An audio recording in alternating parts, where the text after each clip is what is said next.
السلام عليكم ورحمة الله وبركاته. الحمد لله رب العالمين وعلى آله وأصحابه أجمعين. أما بعد فأعوذ بالله من الشيطان الرجيم. بسم الله الرحمن الرحيم.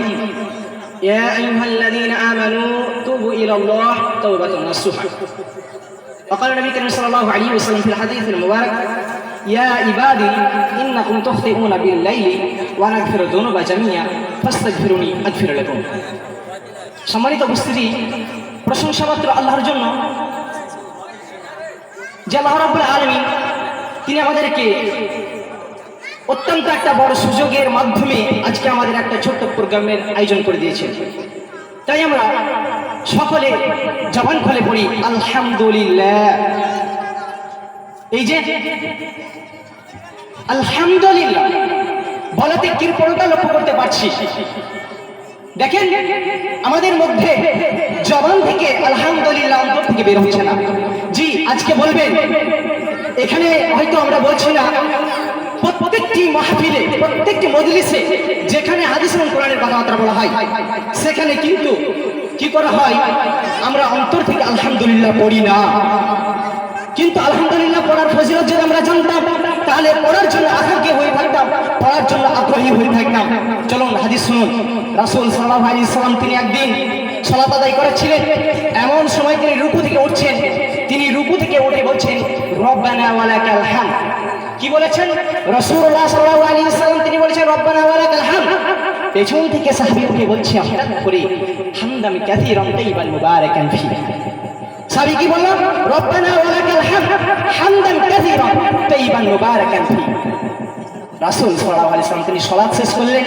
সালাত শেষ করে তিনি সামনের দিকে ঘুরে বলছেন সাহাবীদেরকে, আচ্ছা তোমাদের মধ্যে এই বাক্যটি কে পাঠ করলো? বাড়তি বাক্যটি? সাহাবী উঠে বলছেন যে আমি বাক্যটি পাঠ করেছি। তখন আল্লাহ রাসূল সাল্লাল্লাহু আলাইহি ওয়াসাল্লাম তিনি বলছেন, শোনো সাহাবী, তুমি যখন এই বাক্যটি পাঠ করছিলে তখন আমি দেখছিলাম 30 জনের বেশি ফেরেশতা নেকি লেখার জন্য পাল্লা দিচ্ছিল, ঘুরে বেড়াচ্ছিল। সুবহানাল্লাহ।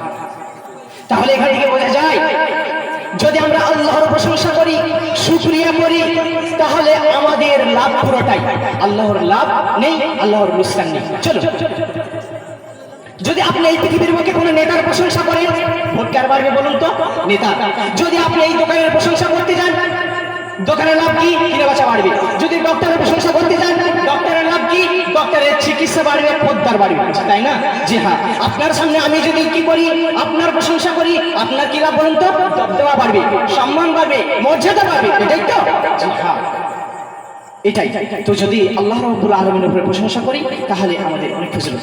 সেই নবীর উপরে দরুদ পাঠ করি যিনি রাহমাতুল লিল আলামিন, খাতামুন নবী, নবী মুহাম্মদ সাল্লাল্লাহু আলাইহি ওয়াসাল্লাম।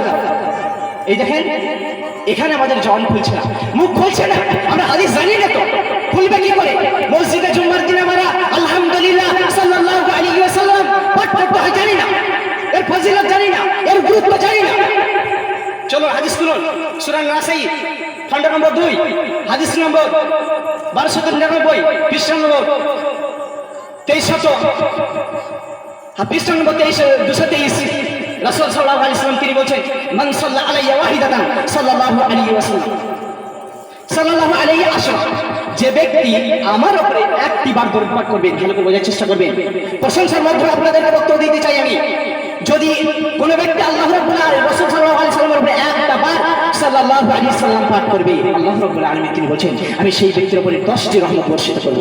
একবার কি অন্তর থেকে বলবেন না সাল্লাল্লাহু আলাইহি ওয়াসাল্লাম? সেই নবীর উপরে শান্তির ধারা, বৃষ্টি নাই, বিবর্ষিত হোক। এই সকলে বলি আল্লাহুম্মা সাল্লি আলাইহি, আল্লাহুম্মা বারিক আলাইহি, আল্লাহুম্মা আমিন। সকলে আমরা পালন করবো, যখন আল্লাহর প্রশংসা করবো সকলে অন্তর খুলে কি বলবো? আলহামদুলিল্লাহ। সে যেই হোক না কেন, প্রশংসা আল্লাহর করলে আমাদেরকে আলহামদুলিল্লাহ অন্তর খুলে বলতে হবে। নবীর প্রশংসা করবেন একবার, আল্লাহ রাব্বুল আলামিন আপনার উপরে 10টি রহমত বর্ষণ করবেন। ভাবতে পেরেছেন?